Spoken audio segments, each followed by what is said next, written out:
Safarian. Saya Maria Alila Belarana dari kelas 10E. Pada kesempatan kali ini saya akan menerangkan materi mengenai sejarah masuk dan berkembangnya Islam di Indonesia. Berikut rangkaian materinya.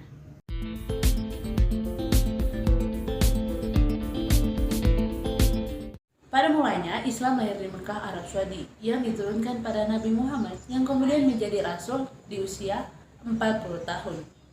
Pada bulan Ramadan tahun 610 Masehi, Nabi Muhammad didatangi oleh malaikat Jibril di Gua Hira yang kemudian menyerukan Iqra yang artinya bacalah.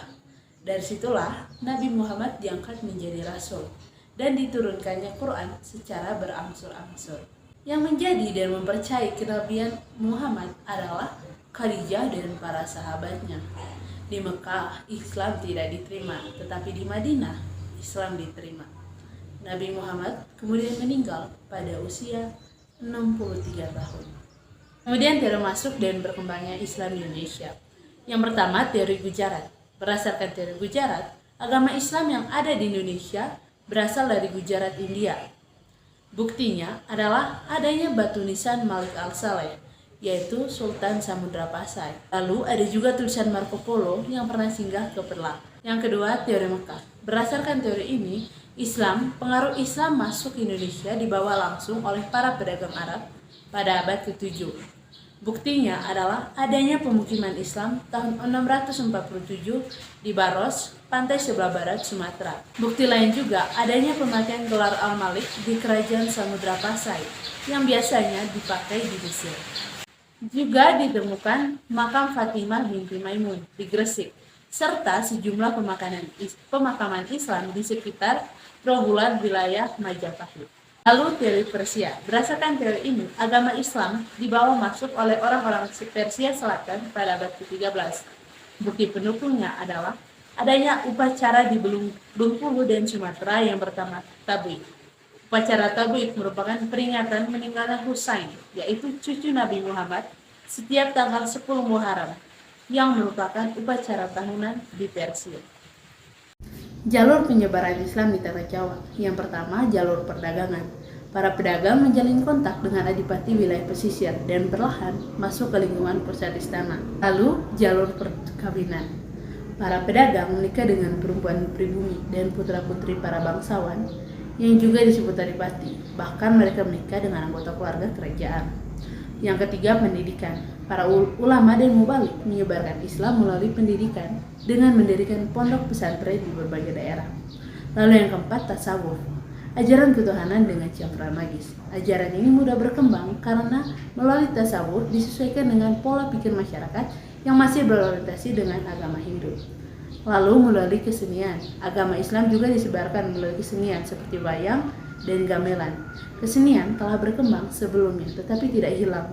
Dia berakulturasi. Bonang adalah deretan gong kecil dan menjadi salah satu instrumen penting dalam gamelan. Kemudian dakwah.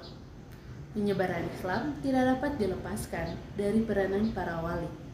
Ada 9 wali yang menyebarkan agama Islam, yang juga disebut Wali Songo. Pertama, Sunan Gresik. Sunan Gresik datang ke Tanah Jawa pada tahun 1401 Masehi. Kedatangannya dianggap sebagai permulaan masuknya Islam di Tanah Jawa. Kemudian yang kedua, Sunan Gunung Jati. Sunan Gunung Jati dikenal juga dengan nama Syarif Hidayatullah atau Falatehan. Ia berjasa menyebarkan agama Islam di wilayah Jawa Barat, yang kemudian menjadi Panglima Angkatan Perang. Ia bertugas menguasai Sunda Kelapa dan Cirebon. Lahir pada 1401 Masehi dengan nama asli Raden Rahmat, pendiri pesantren Ampel yang berlokasi di Surabaya. Juga salah satu pemrakarsa pembangunan Masjid Demak. Lalu Sunan Giri. Sunan Giri bernama asli Raden Paku, adalah salah seorang santri Sunan Ampel yang mendirikan pesantren Giri dan dikenal sebagai seniman yang menciptakan gending Jawa, yaitu Asmaradana dan Pucung. Lalu yang kelima, Sunan Bonang. Sunan Bonang bernama asli Raden Maulana Maqrub Ibrahim, merupakan seorang seniman yang menciptakan gending Jawa, yaitu Bonang dan Durma. Lalu yang keenam, Sunan Kudus. Sunan Kudus bernama asli Raden Ja'far. Sunan Kudus banyak berburu pada Sunan Kalijaga. Ia toleran terhadap budaya setempat dan terlibat dalam arsitektur Masjid Kudus. Kemudian Sunan Kalijaga. Sunan Kalijaga atau Raden Said dalam menyebarkan agama Islam memanfaatkan media wayang yang sudah sangat dikenal masyarakat sejak masa praaksara hingga masuknya Hindu-Buddha. Lalu Sunan Muria. Sunan Rajat atau Maulad Syarifuddin ini menyebarkan agama Islam di daerah Jawa Timur. Ia dikenal berjiwa sosial karena sangat peduli terhadap kaum miskin dan duafa. Ia menciptakan Giding Jawa, yaitu kampung.